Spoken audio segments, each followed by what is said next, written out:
Okay, here's the facts. This looks like throw up. This looks like vomit. This looks like somebody, ABC, already been chewed. Somebody chewed it up, spit it out, and served it to you. This is exactly how our exchange student describes this meal when it is served to her at school. The first time she said it came right back out because that's what it felt like too. The texture was so wool that she could not eat it. Today, in today's schools, we have a problem with our nutrition for our kids. According to the USDA website, they have revamped the program from what it was to what it is now. Kids are to have a half a cup of fruit or vegetables. They are to have protein, whole wheat, and low-fat milk. That is the requirements for their lunch every day. Then, according to the National SchoolNutrition.org, they have to have under 400 grams of sodium per meal. And for kindergarten through 8th grade, they have to have under 500 calories. And for 9th grade through senior, you have to have between 500 and 670 calories. That's it. Which, that is plenty of food. For a kindergartner, that's probably too much food. But when we look at the National School Lunch Program, they say that we serve over 90 billion school lunches each year. And in that 90 billion school lunches, 21 million are through the free and reduced lunch. So these 21 million students, this is the only nutrition that they're getting. This kind of nutrition is what we're telling them they're worth. The sad part here is, as much as we've tried to regulate our food, we are not doing a very good job of regulating quality food. Would you eat this? I wouldn't. And I'm an adult and I know what nutrition is.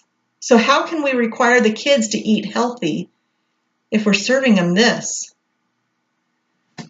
The problem with those guidelines that I gave you is there's too many loopholes.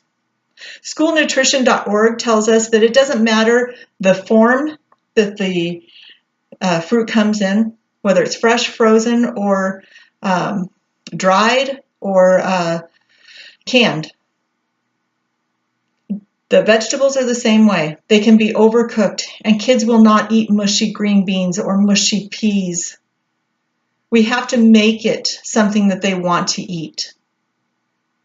We need to get back to making our own school lunches, back to home cooking. One of the meals that are on the school menu tomorrow across the nation in many states that I found on there is a whole grain bean and beef burrito, an apple, and 8 ounces of milk. This is what they will serve to high school seniors and to a kindergartner. And if the high school senior wants to have seconds, they cannot come back and get a whole new burrito. They can get 1 apple because that is only 100 calories and that fits in there. Or they can come back and get part of a burrito, not even a half, but part of a burrito. That is like adding on a few nuts and saying, here, senior, you got this. It's going to fill you up. I decided to check on my own. If I were to make something at home, how long would it take me? Could I do it under the calorie range and give the kids something that looks good, something that tastes good, and something that is nutritious? I have here a chicken and apple salad with onions and cheese and tomatoes and all these good things in there. There's nuts in here. And then I have a half a sandwich that's bacon and avocado and chicken and tomato. Now, I know not all kids are going to eat these right off, but I wanted to show you the value that we can give the kids. This meal is the kindergarten portion for calories. This meal would fill a senior. It's healthy. It looks good. And it's very nutritious.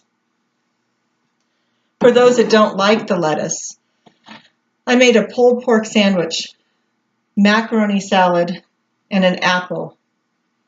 All of this is within the kindergarten calorie range.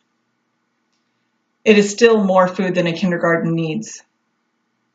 It's more than they could eat, but it could fill a high school student. It fills me. We do not need to order any more of this processed food. Processed food is all these kids know. All they know is chips. This is cheese. This has got to be cheese. This is healthy. It's got cheese in it. They don't understand this. This processed food is not healthy. It's full of preservatives. Why do you think it can stay frozen so long? So we need to go to our schools. We need to demand that we can get cooking back.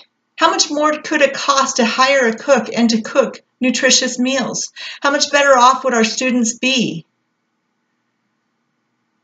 We can change the dynamics of the classroom. We will change the dynamics of our families if we have kids eating nutritious meals. We need to teach them about nutrition. We need to teach them by showing them what good food looks like, and that food does not have to look like vomit.